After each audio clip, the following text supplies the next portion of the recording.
Good evening to all those who've just arrived for our meeting on the 1847 financial crisis and the Irish Famine. For the late arrivals, I'll repeat the apology that you've got me chairing the meeting rather than Susan Kramer, because there's a 3-line whip in the Lord where Susan is due. The Irish Famine of the mid-1840s was the biggest population catastrophe in the British Isles, I think, since the Black Death. But it was a catastrophe focused in one part of the British Isles, in Ireland. It is a seminal event in Irish history, which occurred at the end of Robert Peel's government, broken by his efforts in part to deal with the Irish famine through the abolition of the Corn Laws. And he was succeeded by Lord John Russell, with Charles Wood as his chancellor.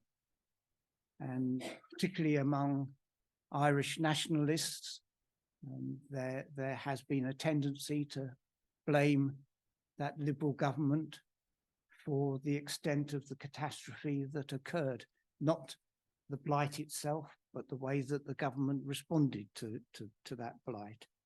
Now, I'm not going to talk any further about this because I think our speakers are going to do that job. Our first speaker will be Liam Kennedy, who is the Emeritus Professor of Economic History at Queen's, Belfast. He has written on the death sentence of Black 47, eyewitness accounts of the Great Irish Famine, and he's also written on the more recent troubles, the Northern Ireland conflict. And if I read the online right, you once stood against Gerry Adams in an election. Yes, I should mention I didn't win. And just to complete the set, I'll introduce Charles as well.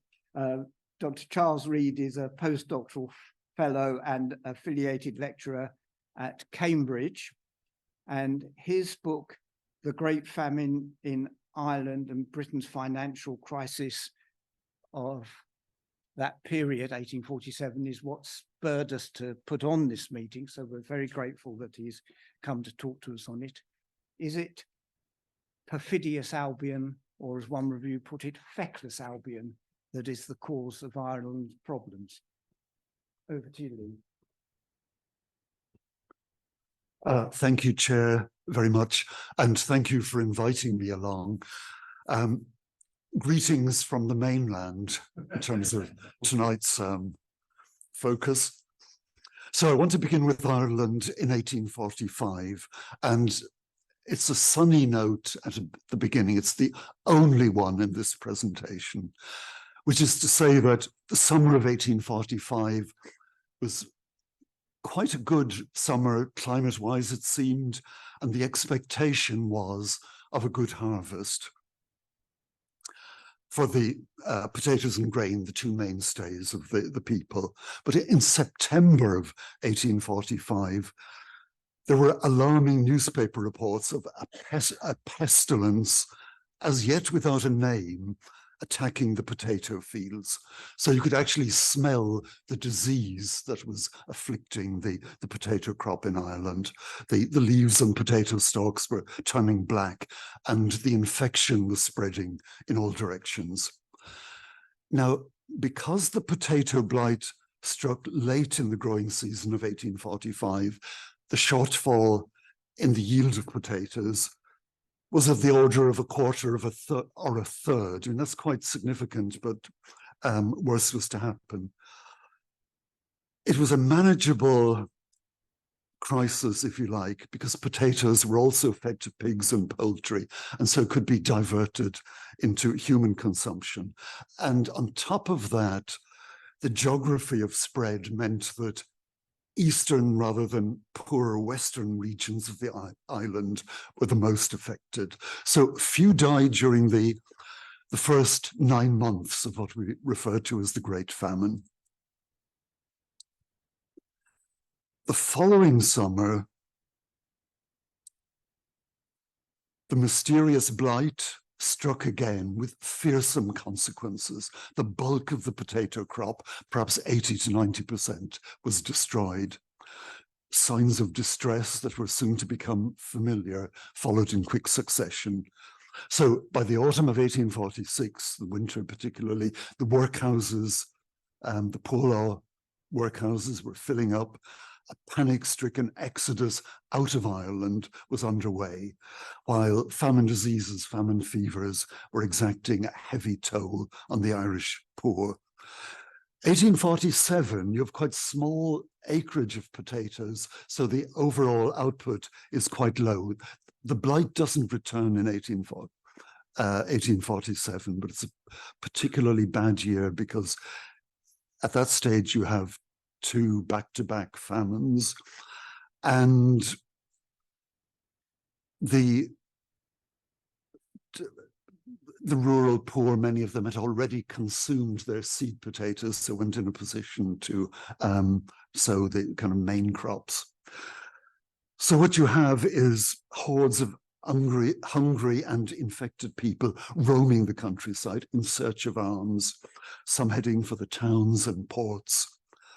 Others were too weak to move, huddled in one-roomed cabins, debilitated and demoralized, standards of cleanliness abandoned, living and sleeping in filthy conditions.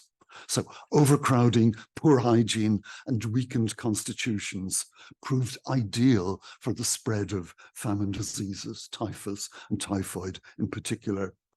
The death toll soared, as was the case in the overcrowded and some of the poorly managed workhouses.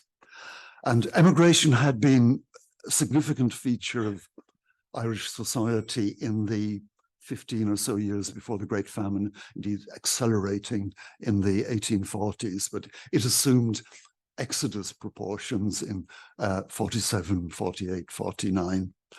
And this is a very quick run through, and in austere outline, the course of the famine. You've partial failure, return of the blight in 1848, again in 1849, and indeed in some parts of Ireland in 1850. Now, I think it's difficult to understand Ireland's vulnerability to repeated harvest failures without considering population growth.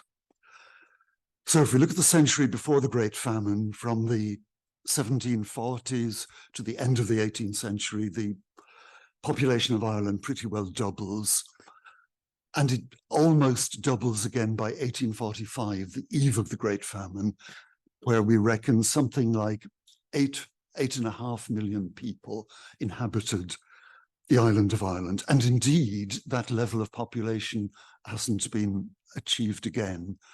As many of you will know, in the century after the Great Famine, huge reversal of demographic fortunes and a decline in the Irish population through to the 1950s. Things have changed for the better in recent times, I should say, but we still haven't achieved the level of population of 1845. And it's probably worth making the point as well in terms of the long-term impact of the Great Famine. The economic and demographic consequences rolled on for a century after that peak in 1845. And that's kind of interesting because unlike pre-industrial famines or famines generally, there was no bounce back in population in the century after the crisis. Now, what I want to do now is to move to, if you like, the experience of the famine in human terms. And there are many contemporary descriptions of the ravages of the famine. And what I'll do is draw on some eyewitness accounts from a book published by colleagues of mine in the last year or so. And it contains reports from 100 parishes around Ireland on the, the extreme distress being experienced. And the odd thing in a way is, astonishingly, this large volume of reports on social conditions in the Irish localities has never been used systematically by historians. And I have to admit, our group discovered these scattered reports purely by accident. The collective title, as you can see from the book here, is the collective title for those reports is the Death Census. Rather evocative title. Incidentally, if anyone is interested, I would very much urge you not to buy the book. It costs £80. It's a rather unusual recommendation, but we did negotiate open access. If anyone wants to explore further, I can give you a code to get the electronic version for free. Now, the survey in the death census was conducted during the late spring of 1847, Black 47, as it's known in the folklore, when hunger and disease were commonplace across Ireland. It's worth mentioning that the compilers of these reports, the 100 reports, were parochial clergymen from the Roman Catholic Church. And there are advantages there because these were men who were intimately engaged with the lives of their parishioners, and so were well placed to comment on the tragedy as it unfolded. And bear in mind, Catholic clergymen officiated at vital moments in the life cycle of the people, most notably at birth, baptism, marriage, and death. So well informed on the conditions of their parishioners.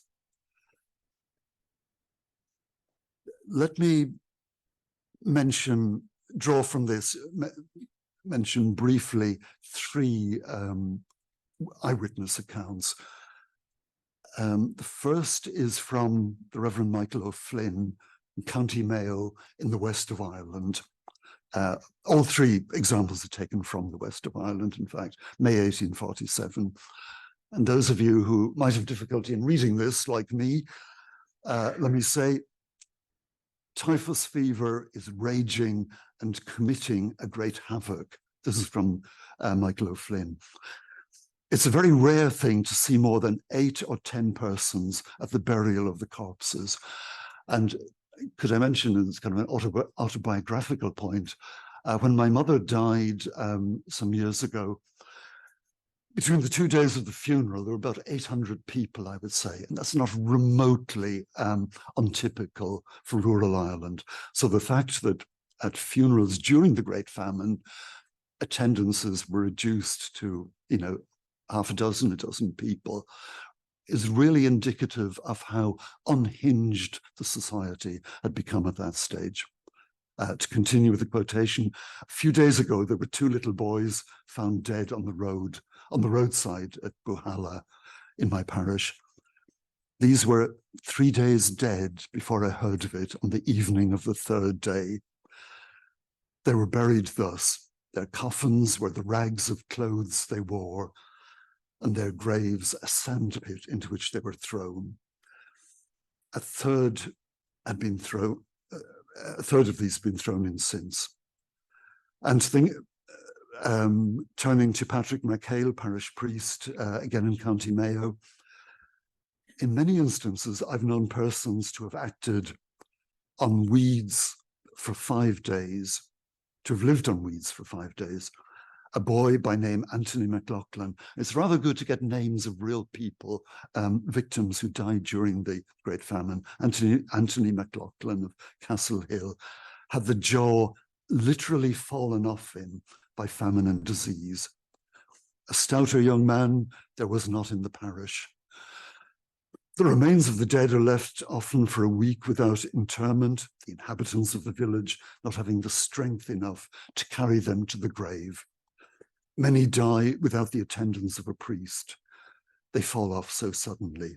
Hugh Moffat, A grown child of his died within half an hour, most suddenly.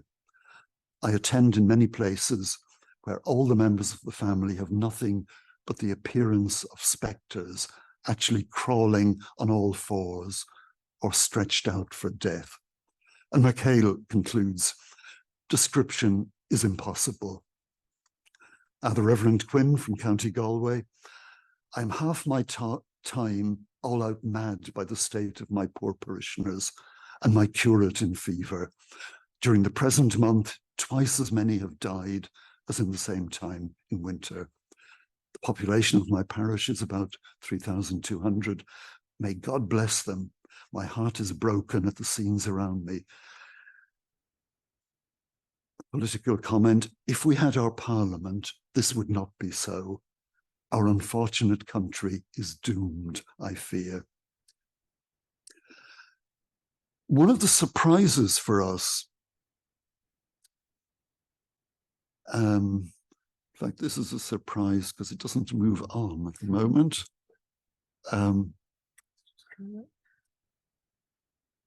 It doesn't particularly matter, but there we go. Yeah. No, oops, yeah. Yeah, there is that thing, power corrupts and PowerPoint corrupts, absolutely.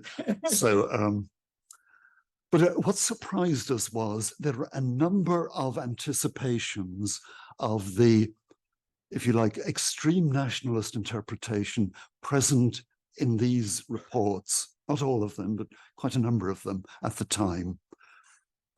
So we find the priest respondent saying things, writing things like murderous, heartless, and demented. We can see here the seeds of John Mitchell, the author of probably the most influential political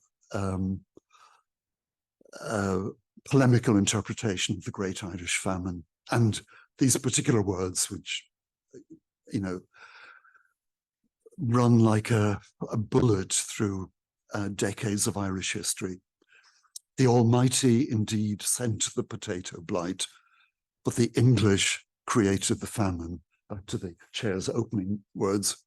And indeed, I remember in the 1990s, living in Belfast, in West Belfast, about half a dozen murals emerged commemorating the 150th anniversary of the Great Famine, and which really are projecting the image of the Great Famine as genocide.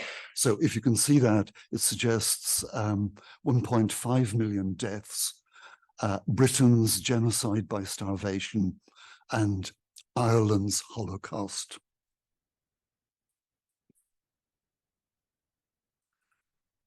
So in view of all of that, what of British government responses to the Great Famine? Well, we can think of three distinct phases. In the first phase, Sir Robert Peel is in power, Conservative Party in power. And the initial response of Peel and the administration was remarkably swift. Peel, who had Irish experience, on hearing of the potato failure in the autumn of 1845, Robert Peel made secret provision to buy maize to the value of £100,000 from North America. And another standard policy measure to deal with harvest failure in the Irish pre-famine decades was rolling out public works schemes. The Board of Works created employment for the poor and the destitute, working on roads, bridges, drainage schemes, and other infrastructural projects. But I suppose particularly in terms of United Kingdom history, the most radical policy departure was Peel's decision to repeal the Corn Laws. So Peel succeeded in forcing the repeal bill through the House of Commons in May 1846. And the most immediate political impact of this was the split in the Conservative Party and in the summer of 1846, Lord John Russell's Whig Liberal Party coming to power. Now, it was apparent by early 1847, moving on in time, that the main policy to combat hunger, which was employment on public work schemes, was failing to arrest the rising tide of mortality. Because unlike previous subsistence crises, this was a national rather than a regional crisis.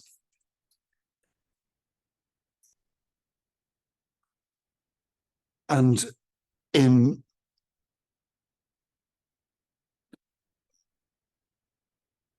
in 1847, early 1847, there's the second phase of famine relief measures.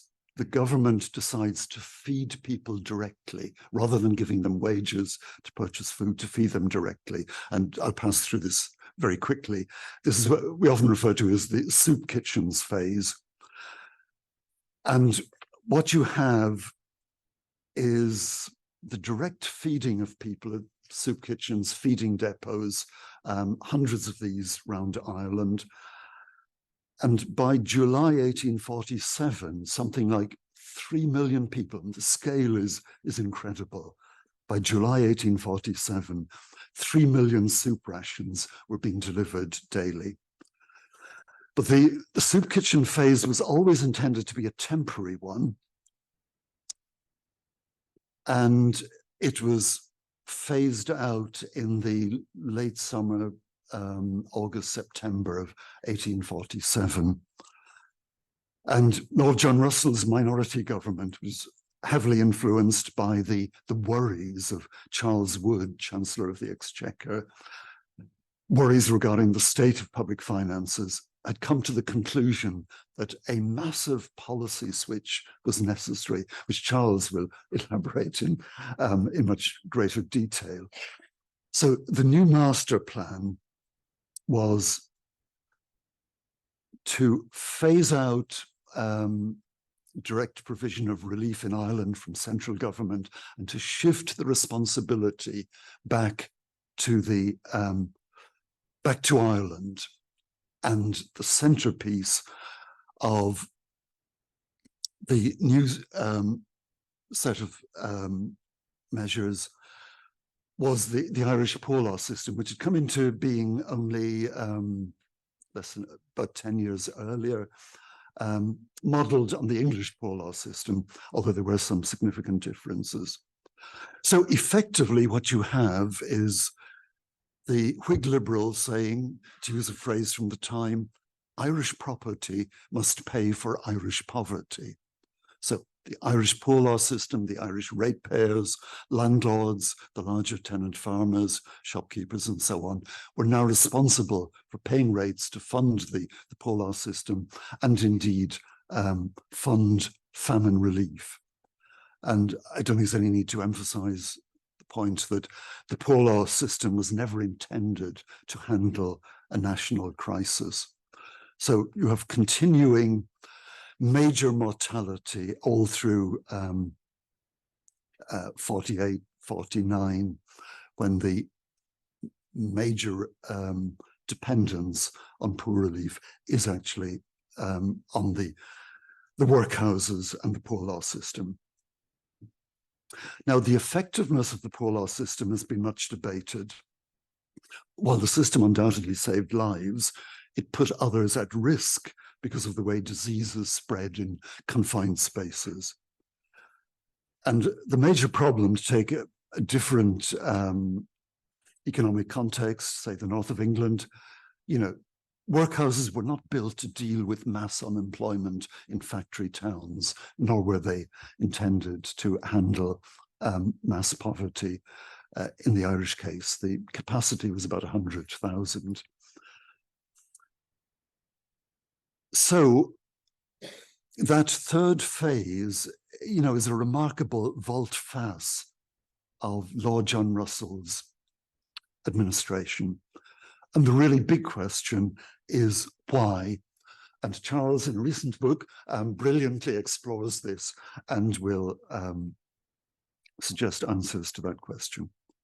So, by way of conclusion, if I was to offer a final summary comment, it would be this.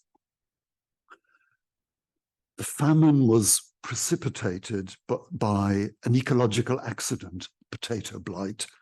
Its impact was shaped by long-run economic and demographic forces, including rapid population growth, declining living standards, and declining food security. Semicolon, if you like, famine was both ameliorated and aggravated by political stances at Westminster, and indeed on the part of Tories, Whigs, and O'Connell's, Daniel O'Connell's ineffectual Irish party. And as we'll discuss shortly, aggravated by massive policy failures in 1847. And if you're thinking locally, of course, the famine was shaped by the behavior of landlords, labor employing farmers, and poor law guardians. It was indeed the worst of times, the greatest catastrophe to strike Ireland since the other great famine of the mid-18th century, 1740-41, or you might go back to the mid-17th century and Cromwell's campaign in Ireland and the disease and destruction that followed in its wake. Each of those famines carried off something like 10 to 15% of the population. So I will leave it there. Thank you.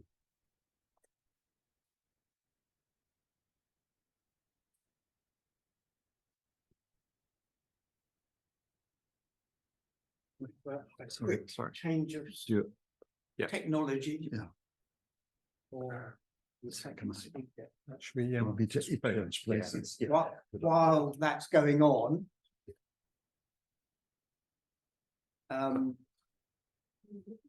I'll take questions after both speakers. I think it'd be a more sensible place to do it. But do store your questions up, and for those online, I'm sure you can put them in the chat and Duncan will spot them. So do you want Charles to come over there? No, it's fine if he tells me when to move forward. Excellent. So thank You're you. going to turn one of the screens around so that we can see it this side. If you insist. Excellent. That's my... Well, thank you so much to the organisers. I'm controlling it from Oh, there. sorry. Excellent. I hope those online can hear me okay. Thank you very much to the organisers of today's event for inviting us to speak, and also to the National Liberal Club for hosting this event free of charge, I believe. And thank you to Liam for an excellent introduction to the Irish Famine, indeed the biggest demographic disaster which has affected not only Ireland but also the British Isles since the Black Death. So if we transition to the next slide, this is based on my two recent books, but sorry, next slide again. As the previous presentation has said, there's a variety of different interpretations of why British policy failed to ameliorate the effects of the ecological crisis in Ireland. Now, there's various interpretations popular on extreme ends of the political spectrum. The idea popular among many Irish nationalists that it was genocide, Ireland's Holocaust, it was deliberate and intentional, and an idea very much popularised by John Mitchell in the 19th century and various people since. And on the other hand, there was a backlash against that in the middle of the 20th century, saying British policy had absolutely nothing to do with what happened in Ireland in the 1940s, and it was all entirely inevitable. But I think it would be fair to say that the interpretation, which is most popular among scholars in recent decades, was that there was this big division between the government of Sir Robert Peel, the Conservative Prime Minister between 1841 and 1846, and the Whig administration of Lord John Russell from 1846 onwards. And this new government came into power and was influenced by laissez-faire and libertarian thinking, and immediately decided to shut down the relief effort. So If we move on to the next slide, I think this slide shows that there is a slight complication going on with that narrative. So in the last year of Sir Robert Peel's government, the government spent on grants and loans to pay for Irish famine relief less than £1 million, whereas Whig government in the first 9 months, not even a full year of its government, spent almost 4 times as much. So the U-turn is slightly later. The U-turn is 1847 rather than the summer of 1846. But clearly we can see that policy is playing a role here. Basically funding for the Irish famine from HM Treasury slows down between the financial year 47-48 and the financial year 48-49 and virtually disappears from 1849 onwards. And if we think of when's the peak in workhouse deaths during the Irish famine, actually the peak is the winter of 1848-49. So this is a situation where actually the potato harvest is beginning to recover after 1847 onwards, but actually the death toll on some metrics is gradually getting worse. And you can quite clearly see that that is partly due to inadequate spending by the British government. So the question is, why does the government go on a spending binge and then changes its mind?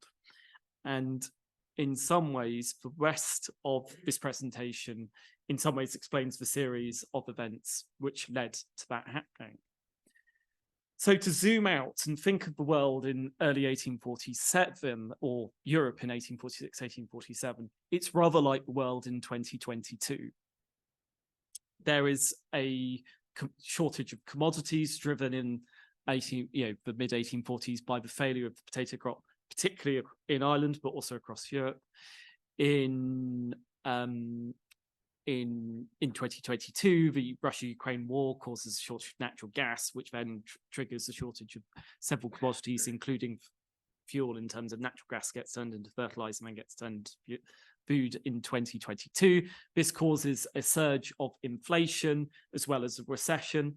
And the big questions for the government is the question of, what do you pull up the drawbridge and go for anti-globalization policies to protect your food supply, or do you embrace globalization to try to get food supplies from elsewhere?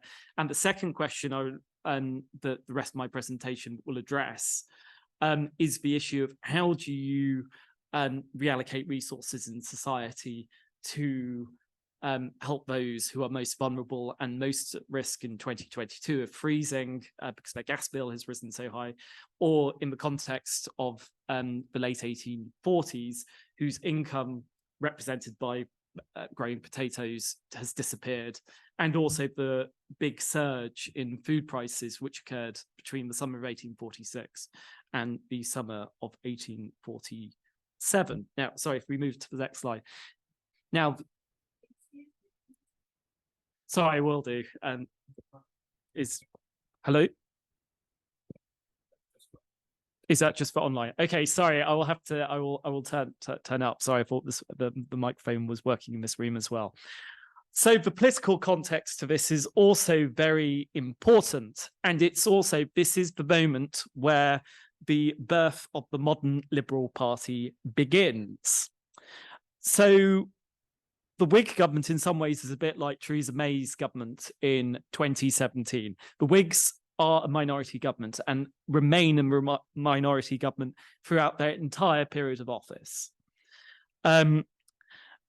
Peel splits his party over the issue of the Corn Laws. The backbenchers become the protectionist Conservative Party and become the modern day Conservative Party. You can see a continuity there, beheading their leaders, backbench rebellions, naming their parliamentary MPs meeting after the beheading of another prime minister in 1922. It's there from the start. Meanwhile, the front benchers, the Peelites, who call themselves the Liberal Conservatives and take with them the Whip's office, are one of the two constituents which later forms the Liberal Party and then post the SDP merger, the Liberal Democrats. So you could see in blue are the protectionist Conservatives, in white are the Peelites or Liberal Conservatives, the black bar are the Irish Nationalists, the followers of O'Connell, and the grey bar are the Whigs. And the Whigs tried to call an election in 1847 and fail to get a majority again. So this is a minority government which is having to be propped up on a vote-by-vote basis by the Irish Nationalists and the Liberal Conservatives. And this gives Peel and the Liberal Conservatives a massive influence over policy. So rather than seeing this as a government which is suddenly changing ideologically, in fact, Peel becomes vital for the new government to get any of its policies through. And sorry, if we go to the next slide, initially, they realized they have to get Peel on side. So perhaps the first meeting, which leads to the start of the Liberal Party, is when the Whigs invite Peel's chief whip round for lunch to discuss financial matters regarding Ireland.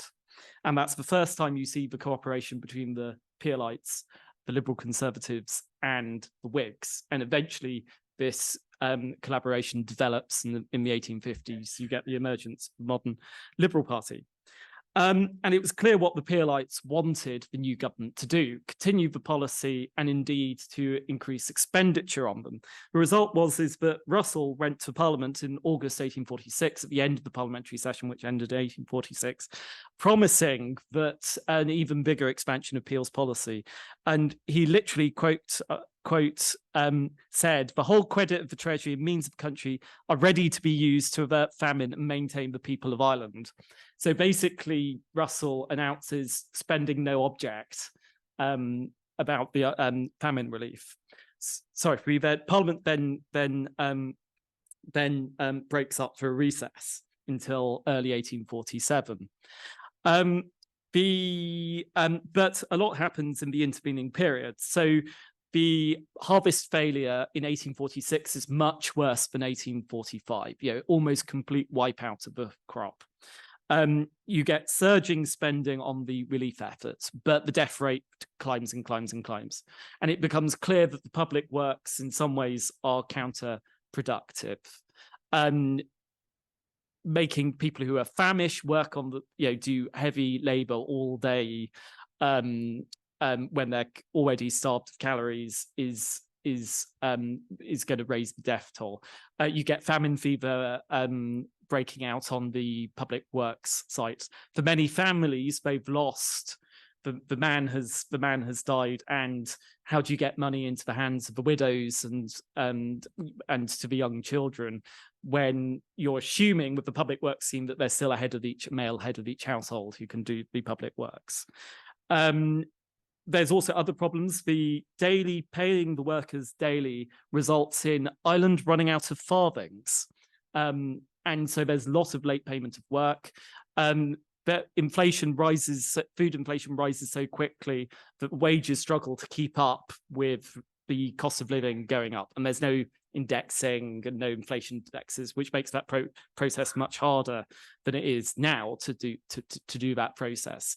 And so the wages often don't even manage to feed people and their families. And the U-turn comes in December 1846 when news of Skibbereen lands on the Russell's desk, and the horrific scenes in Skibbereen's lands on Lord John Russell's desk in early 1846, and he asks Earl Grey, one of his cabinet, to go away and come up with a new policy. And this is that document in Durham of this new policy. So if we move to the next slide. So this new policy said that the public work should stop, and instead it should move to the poor law. There will be a period in the middle where the government will feed people via soup kitchens, but then it will be responsibility of the poor law. A third of the money would come from the poor law unions themselves, and 2/3 of the money would come from central government. A third of it would be repayable, a third of it would be non-repayable. Now, there's several reasons why this plan was came up with. Firstly, it was thought that actually feeding people would keep them alive better than the public works. Charging them a third on the local rates will reduce the public opposition, it was thought, to these relief efforts. Ireland was exempt from the income tax, so that the British taxpayer was paying for the public works and the Irish landlords were paying nothing towards them, was thought to be politically unsustainable because of the income tax exemption for Ireland. It was thought that loaning the money in that way would be a way of hiding the amount of borrowing there would be, because you don't have to add it to the deficit because you're expecting some of the money to come back. In other words, this is the modern student loans finance. This is the entire principle and it's come up by Trevelyan as a way of trying to hide the amount of spending which is about to happen. Unfortunately, he didn't manage to, the government in the event fails to hide the amount of spending. And the policy is communicated to the Peelites in 1847. And initially, the government wanted to raise taxes to pay for this. And Peel says, no, you should raise a loan for this. And so in the end, the Whigs announced in the February 1847 budget a set of tax cuts. Repeal of the Corn Laws costs money, but they're actually going to go further than that and cut the import duties on food even faster. So that reduced taxation, and they announced a massive increase in spending on Irish relief. And they said in the 1847 budget, not less than £10 million would be spent.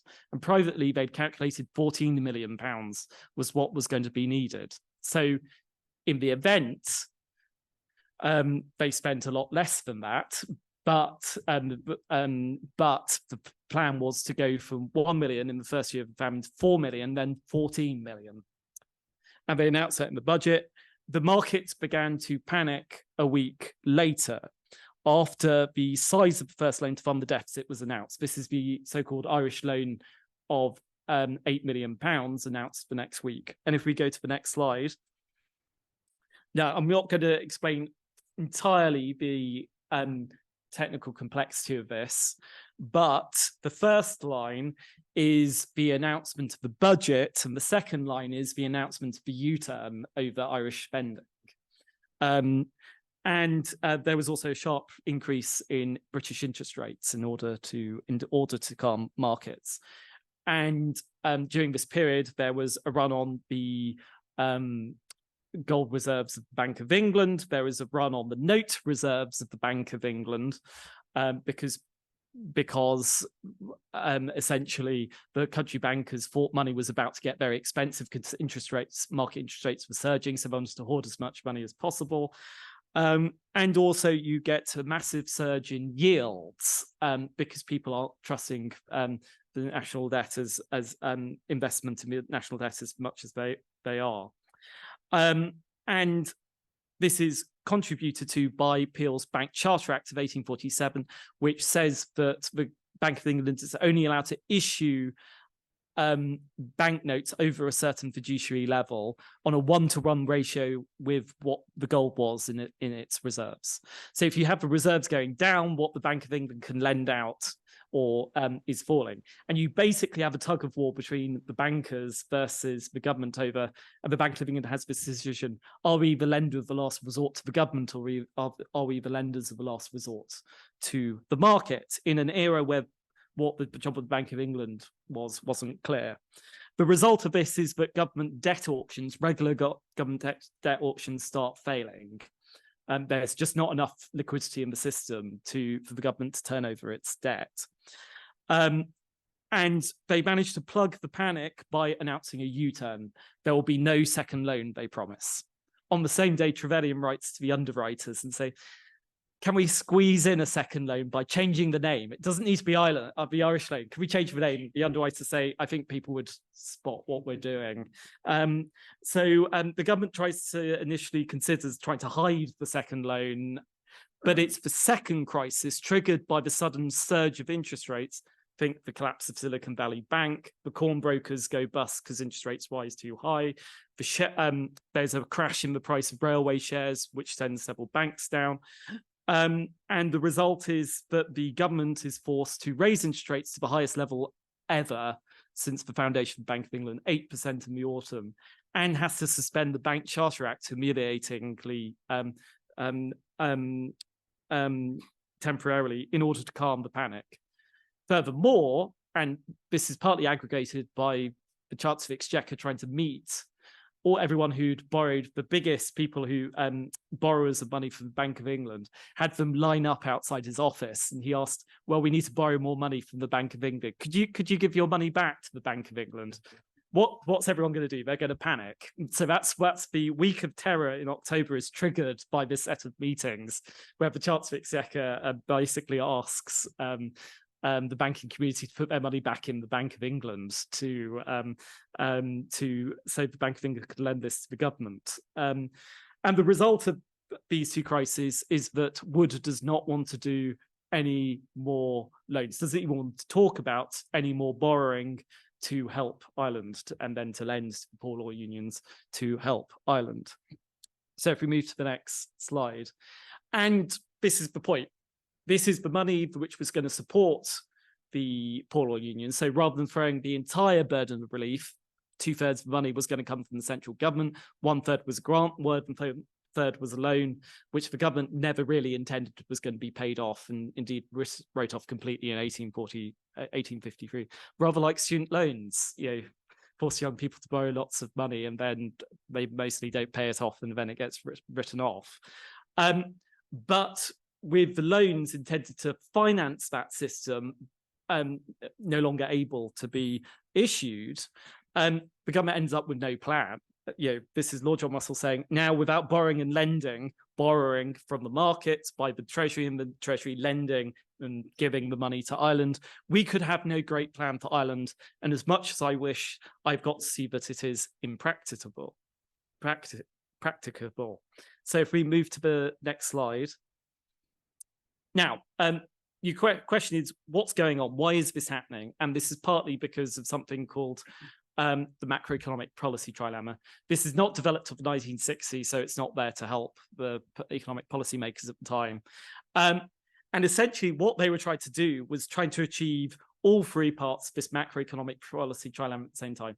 In reality, you can only do two. In some cases, you can only do one of these policies in the modern world, according to the research of a London Business School economist called Helen Ray. So you can only have two of fixed exchange rate, free capital and trade flows, domestic policy objectives. What Peel and Wood were trying to do was have all three, have their cake and eat it. Fixed exchange rate, tightened by the Bank Charter Act of 1844, so they're on the gold standard. They try to have free capital and trade flows by meaning that no capital controls, and free trade, which increases the amount of capital going in and out of the country.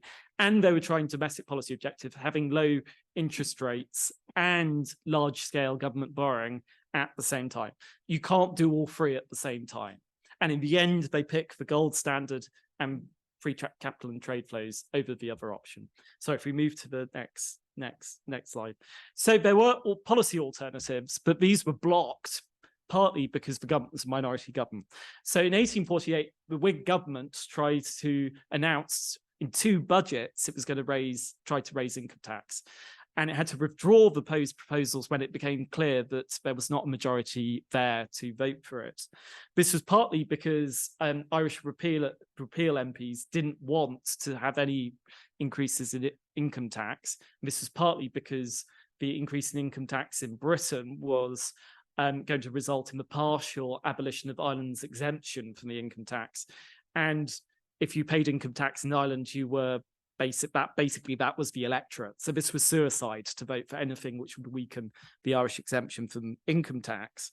But also by the Peelites, because Peel, not really learning from 1847, suggested the government should set another deficit budget in 1848.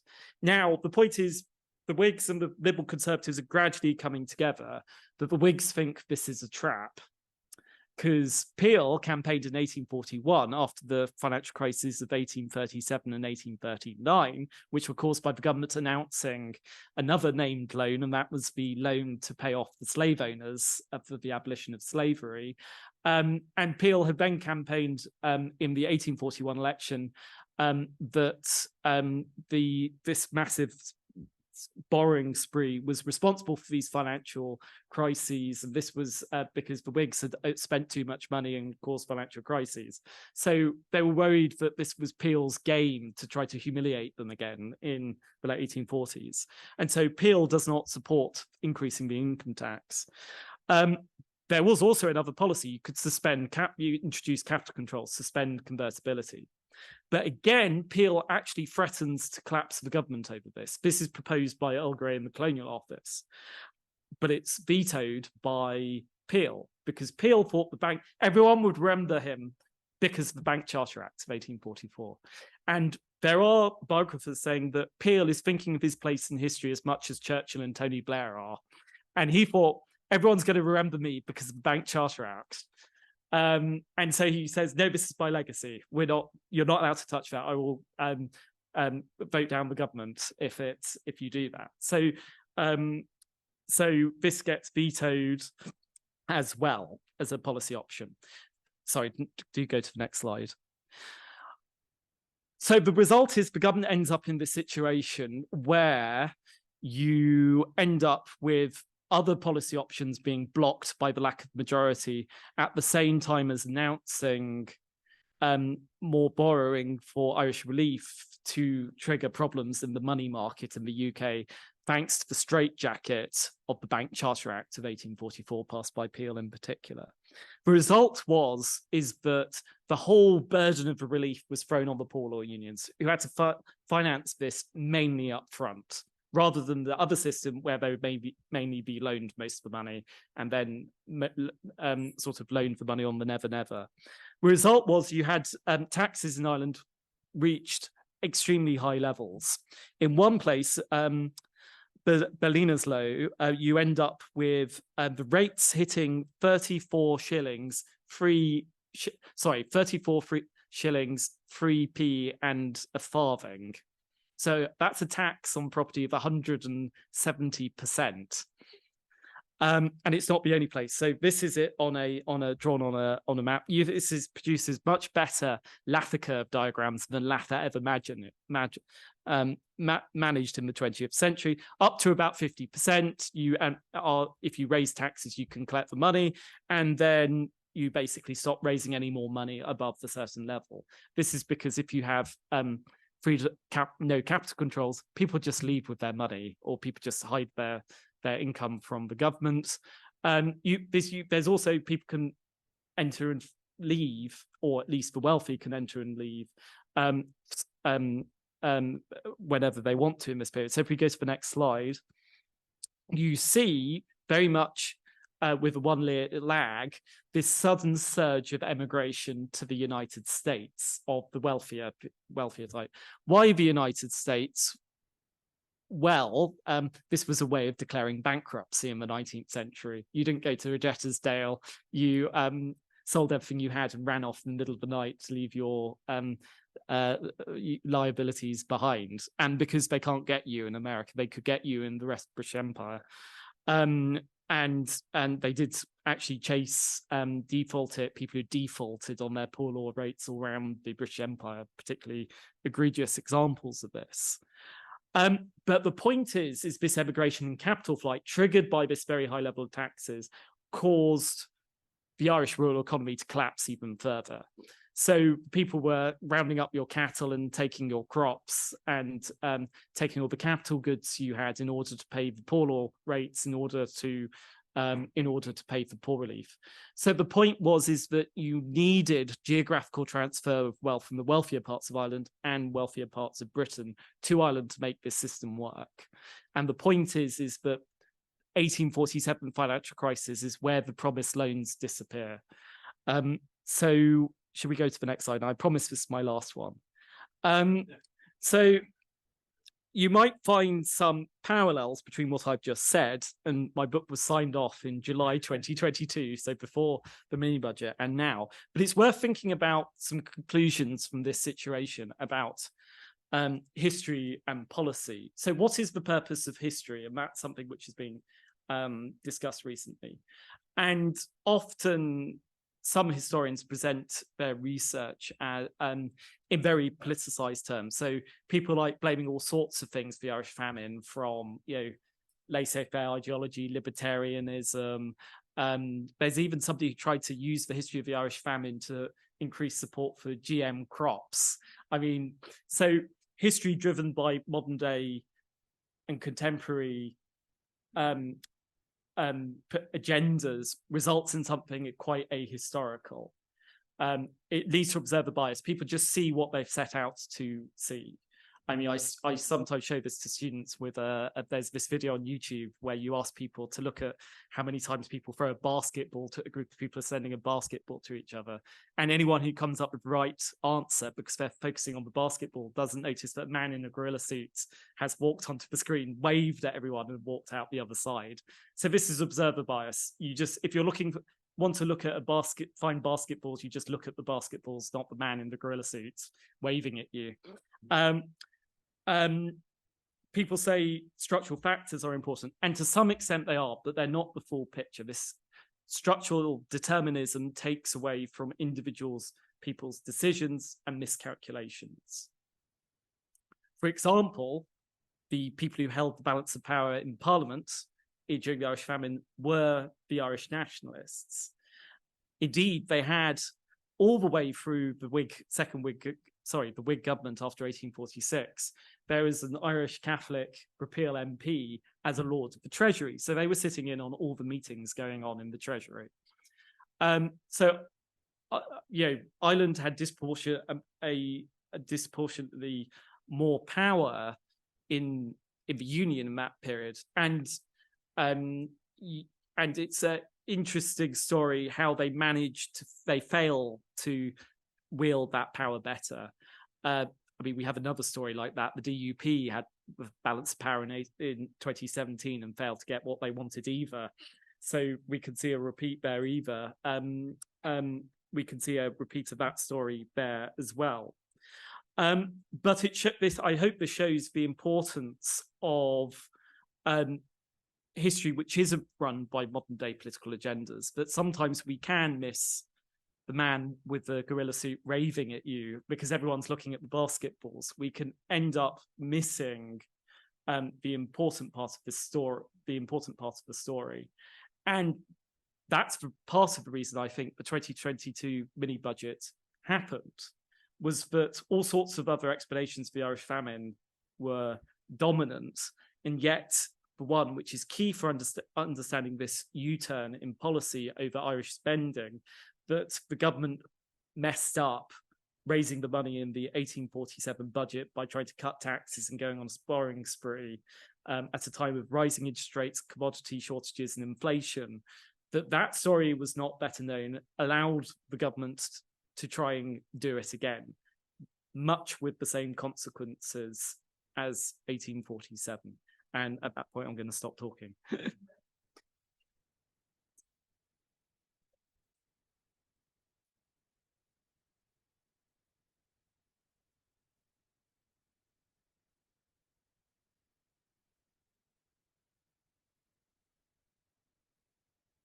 Okay, ladies and gentlemen, Duncan, I'm sure there have been some questions online. Do you want to start with one of those? No. Right, okay. Are there any questions in the room? Paul, could you handle that?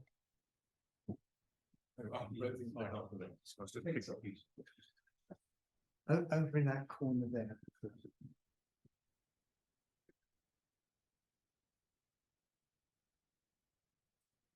Thank you very much.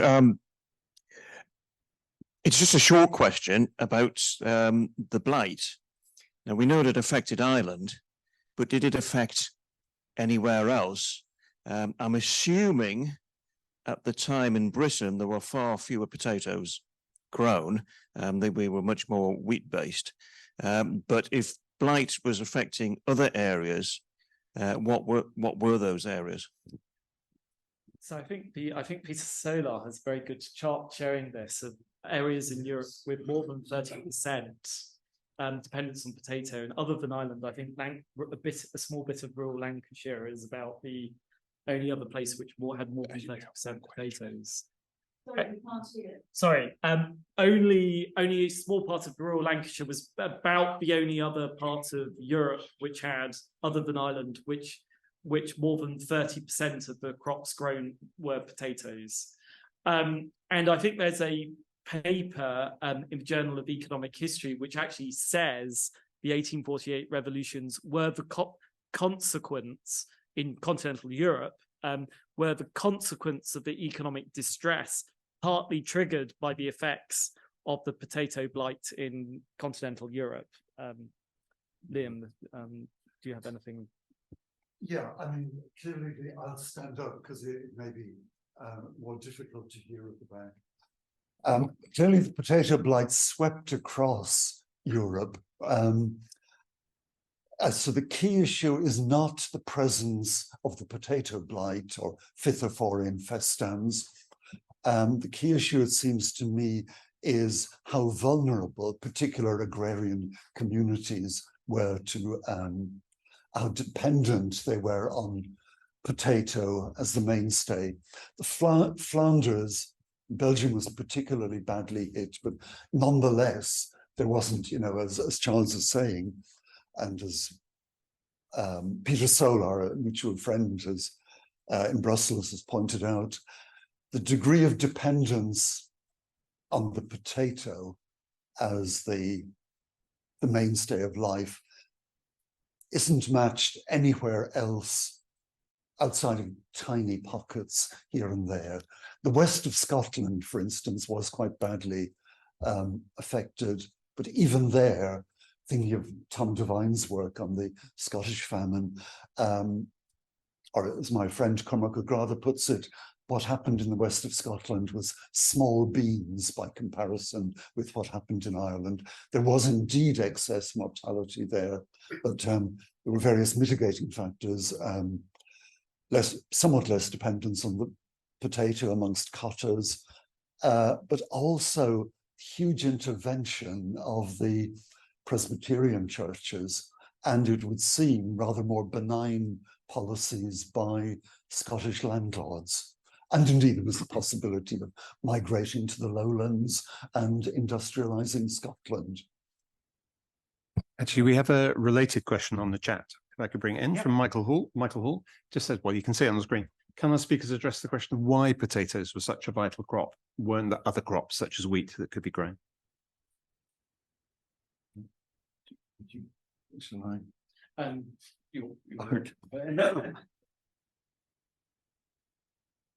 Well, I mean, there's a whole debate about the relationship between the diffusion of the potato in the 18th century and population growth. And to some extent, that's not resolved yet.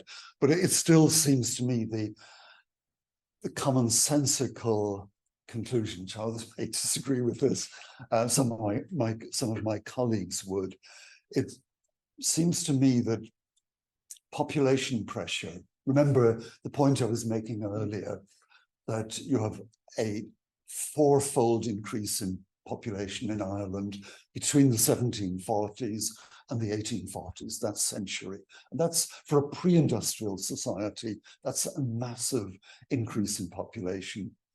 And that, it seems to me, put pressure particularly on the rural poor to increasingly adopt the potato. And of course, the potato has, we were talking about this at lunchtime today, both Graham and I was in the audience, had potatoes as part of our diet.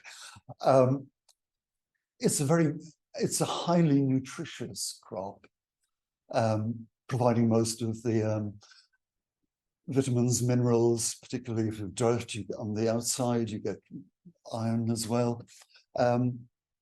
Protein, if you eat enough potatoes, and obviously carbohydrates. So it's, in some respects, it's a miracle food. The trouble is, it was eventually vulnerable to a catastrophic disease. And in Ireland and Britain, scientists weren't able to identify the cause of the potato blight. So it's a miracle food, but ultimately one which left large sections of the population incredibly vulnerable. I mean, another way of putting it is, if you're reduced to almost a mono diet, then you're potentially in a very vulnerable position, which is what happened. Is there also an element of the type of structure of land, that the number of very small holdings where potatoes were the only practicable crop? Yes, I mean, just very quickly on that. Yeah, potatoes are a land economizing crop. So you can have sufficient food for a year on something like 3/4 of an acre or an acre, as compared to wheat, or as compared to livestock, where you really need a lot of land to produce the same output of carbohydrates, proteins, and so on. Paul has a question towards that. What role did fish play in the diet of the Irish at that time? So I've read the report by the Relief Commission about why couldn't there be more fishing in this period. Now, I think one of the answers is that fishing off the west coast of Ireland is not as easy as it sounds. No. This isn't sort of going crabbing off a beach. You have large amounts of jaggedy rocks in the west coast. You need to have rivers, but the issue is that you have to have capital, and this Relief Commission report explains the reason why. You have to have a lot of capital up front to buy all the equipment. And believe it or not, the price of fish was so low that you didn't get return from the capital investment in the fishing tackle. So the point is, this is a demand deficient crisis. There's a collapse in supply, but it's also that potatoes are income for people. And in some ways, food prices weren't high enough in rural Ireland to suck in food from elsewhere, suck in food trade from elsewhere. So the point is that fishing wasn't actually commercially viable. You can't do fishing with your, maybe except a few survival experts, you can't do fishing with your bare hands.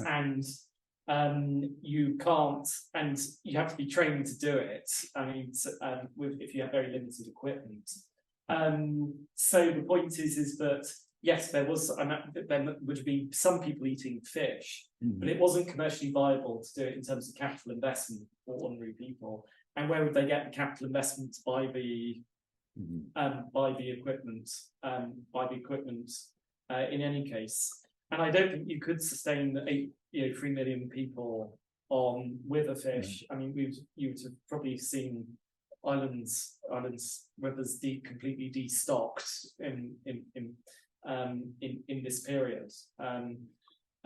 So people asked that during the time, government officials asked that, but it wasn't brilliantly practicable. I mean, there was also a history of building piers and jetties off the west coast of Ireland for people to fish off, or people to take fishing boats out of. And because of very severe Irish storms, these would tend to be swept away every 2 or 3 years. So there was one built in Achill, Ireland, in 1842, which was swept away in a storm in 1845. So this has been tried, but it would require huge capital investment when the immediate issue was feeding people rather than the capital investment. That was the emergency. Could I add a postscript to that? Just a single sentence. You need an awful lot of fishing to feed 8.5 million people.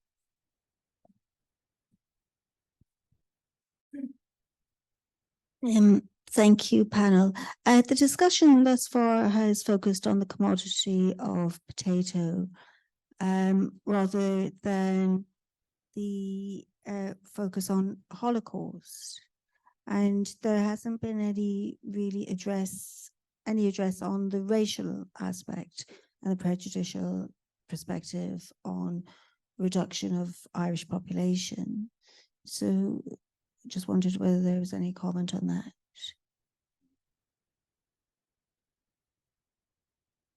So if I, could you, yes, I'm, Yeah, thus far, the focus of the presentation has been on the potato as a commodity rather than on the Holocaust as a racial prejudice. yeah. If you like, I mean, there was certainly racial prejudice, you know, when Irish immigrants moved to England on a large scale during the 1840s.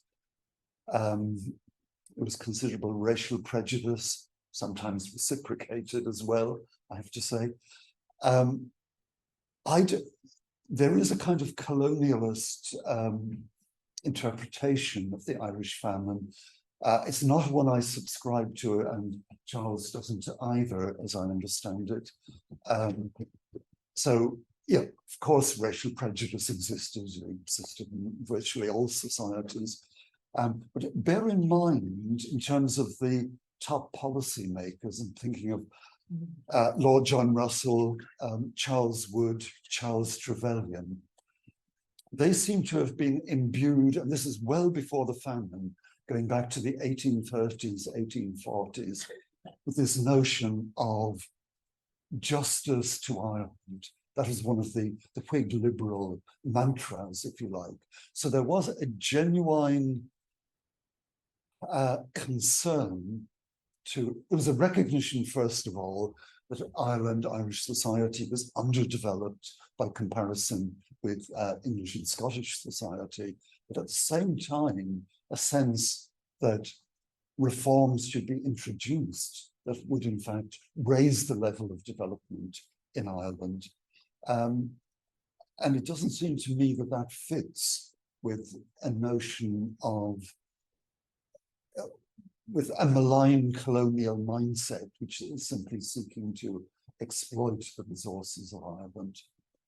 So I'd be rather skeptical of that as a major interpretation of what happened. So just to add to that, one of the reasons why the Whig government came to power and decided to basically spend whatever it took, and that was their announced intention, was because they saw this as a way of killing them who ruled with kindness. So this was O'Connell's movement, had become very popular in the early 1840s. And they thought that if there was a big response to this crisis, they could basically kill home rule with crisis. As my presentations explained, that plan went wrong spectacularly. So the point is that is this a plan for the British government to reduce Ireland's population? Were they thinking of reducing? In fact, not. They were thinking of trying to save as many lives as possible by spending as much money as possible. And in some ways, the failure to implement that policy properly is what caused the series of events that we've described in our presentations. And the point is the spending cuts weren't simply aimed at Ireland. They were aimed at almost everything in the British Empire. So they scrapped a third of the British Navy in the middle of the 1840s. They cut the British defence establishment so low that if the French decided to invade, there would have only been 2 battalions available in the British Army to defend London. And there was a report written by the Commander-in-Chief of the armies in late 1846 saying French decided to invade, they would have taken London in 10 days for sort of WAD in 45 minutes. And this went round the cabinet. The cabinet responded, we cannot borrow any money because any borrowing must go to Ireland and Irish famine relief. That was the new Whig government census. We will have to leave London undefended in order for the money to go to Ireland in late 1846. So that's the point. The U-turn is 1847, and the U-turn is under pressure from the money market and pressure from not having a majority in Parliament. This is a government trying to save lives, And yes, incompetently, perhaps criminally incompetently failing to do so. It's not a government setting out to cost lives. It's incompetence, not intention, which is the critical factor here. Incompetence rather than intention. I'll take another question online. Yeah, we've got one from Ian Sharp. Can I ask Charles about the reaction to his book? Has he been accused of whitewashing or sanitizing the famine? Or are we arriving at a time where it can be discussed in a less polemical fashion? Thank you very much. Well, I mean, my book doesn't really whitewash the famine, in that there is an interpretation in Irish history to say that British policy had very little, if no, role, and that the Irish famine was inevitable, the sort of revisionist backlash against nationalism. And my book doesn't say that at all. In fact, it says that, yes, it is British policy is responsible for the inadequate response, but this is the failure of an attempt to do a Keynesian stimulus avant la lettre, rather than, and I think a lot of, and in fact, I've had quite a lot of positive responses from Ireland itself, partly because Ireland's lived through the crisis in 2008, and people are willing, ordinary people in Ireland are willing to reassess their past in terms of financial history now. They understand that policymakers made mistakes up to the 2008 crisis, just as policymakers in Britain made mistakes leading up to and including the 1847 crisis. So my book actually says the Irish famine is responsibility of the British government.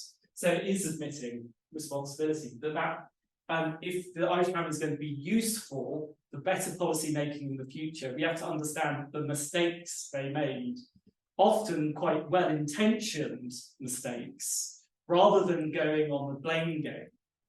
So, you know, if we look at other policy failures, the way you do that is to try to understand why did those policy failures happen, rather than play a blame game. You see this in things such as aviation crash reports. You see this in other ways. You have to look at what technically went wrong in order to make sure those problems don't happen again. If you start playing, you know, a blame game in that way, you end up repeating mistakes in the future. So you focus on you focus on things out of outrage rather than out of coolly and considering things in an objective, balanced way. What were the technical mistakes made back then that we can learn from today?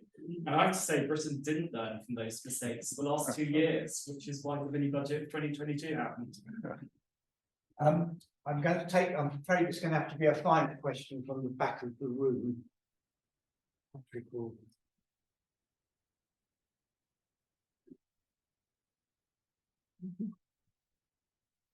Thank you very much. So far as you can disentangle it from policy and poor laws and failed Keynesianism, would you say that the repeal of the Corn Laws ameliorated the crisis or exacerbated it? That's a very interesting question, and I've written about this separately. I've got some more research coming out on that soon. I think you have to think about it in two separate ways, politically or economically. Politically, it probably did exacerbate it. You need a majority government that can, suffer backbench rebellions and not collapse in order to get decisive policy action through. And the point is, Britain didn't have that from 1846 onwards. And repeal of the Corn Laws split the Conservative Party, and in so doing, made sure there wasn't a majority government in power for the rest of the family. So politically, it was a disaster. Economically, though, it's a complicated picture, but partly you have to think about it in international relations terms. So other countries in Europe are implementing export bans at this period, just as India in 2022 actually did export bans on basic grains. And the point is, if the British government had also followed that, the fear, Britain gone down a very protectionist route rather than a pro-globalization route, everyone else would have shut its, banned their exports to Britain and Ireland. And the point is, Britain and Ireland individually and together had the biggest calorie deficits of any European country. So if you play a game of refusing to economically cooperate with other countries, you end up being, everyone stops trading with each other and you lose out because you've got the biggest deficits. And Peel knew that that was a potential, you don't want to cause a trade war if you're holding the worst, hand of cards. And Peel did manage to avoid that to some extent. I think there could have been much better active management of food supplies coming in and out of Britain. I think that's true. They also chose completely the wrong food supply as well. Because the Peel of Corn Laws, the detail of it was meant to encourage the importation of Indian corn from America. And it was thought that Indian corn was not only the cheapest thing on the international market, it fought because of a bad science, a wrong scientific article. It was thought to be a universal substitute for potato. You can live virtually on potatoes and virtually nothing else. It was thought you could live on that and nothing else. Unfortunately, Indian corn and any form of maize will kill you in 2 weeks if you try to eat it on its own. It will cause kwashiorkor pellagra. And the legacy of that is that this became the main famine food in famines all around the world until about the 1990s. And you have increased death rates because of people eating maize and nothing else. So it's partly faulty nutrition science as well, that the encouragement of the corn of the Indian corn to be the main food supply in Ireland during the Irish Famine was repealed Corn Laws. But it was out of the, and you can follow this in the correspondence of politicians, it was based on this wrong scientific article about a village in the Tyrol, it was. But I mean, they did think that this was a substitute to the point where Trevelyan starts, Mrs. Trevelyan, Trevelyan's wife, starts baking cornbread and biscuits and sending them to Peel in the post saying, "Oh look, this is edible. You should bake it at home as well." So you can see through that paperwork that is a genuine mistake, not intentional, and not intentionally trying to cause nutritional problems for the Irish poor.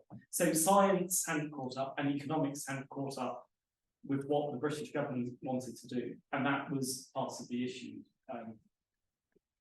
Ian, do you want to final word? Well, Charles has dealt with that very comprehensively. Just pick up in one subset of that. One of the charges frequently made against the British government in its conduct of the famine is the failure to ban exports, ban particularly grain exports from Ireland. And to a large degree, that's been misunderstood. There are historians who emphasize shiploads of grain leaving Ireland, draining the country of its wheat and oats particularly.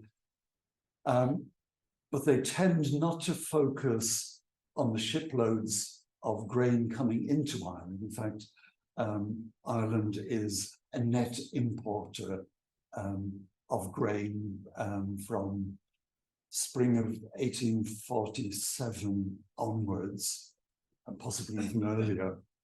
Oh, there's something I'm not so sure about. There's an earlier Irish historian, agronomist, P.M.A. Burke, who has argued that a temporary ban on exports in late 1846, beginning of 1847, which is the Hungary gap before massive American maize imports reach Ireland. And there may be something in that. I think as Charles knows, I'm working at the moment on a comparison of the 1799-1801 nearly famine in Ireland with the great policies pursued during the Great Famine. And the policies pursued in those two different, the nearly famine of 1799, 1801, and the real famine of the later 1840s, the policies pursued were quite different. I would like to tease out more fully if some of those earlier policies might have, even if implemented on a temporary basis, might have made a difference. But it's very hard to say. It's maybe in terms of the overall story. Sorry, I just wanted to add on pellagra.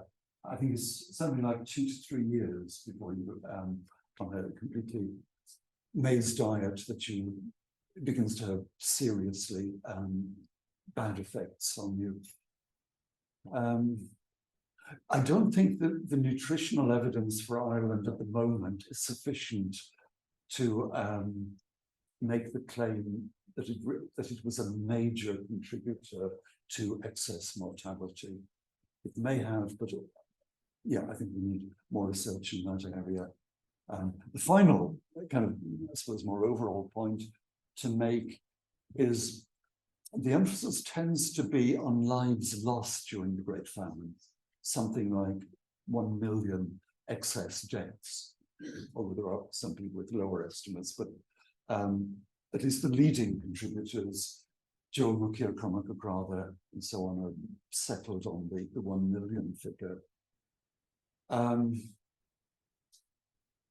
And it's important, obviously, to focus on that, as Charles has been saying, to identify the factors responsible for that massive policy failure.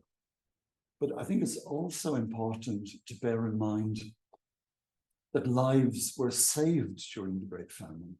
In a sense, given the severity of the failure of food supply, I think mass mortality was inevitable. Could have been at a lower level with different policies, could also have been at a much higher level in the absence of some of the policies pursued during the Great Famine. So there are issues of lives saved, lives lost. I'll leave it at that.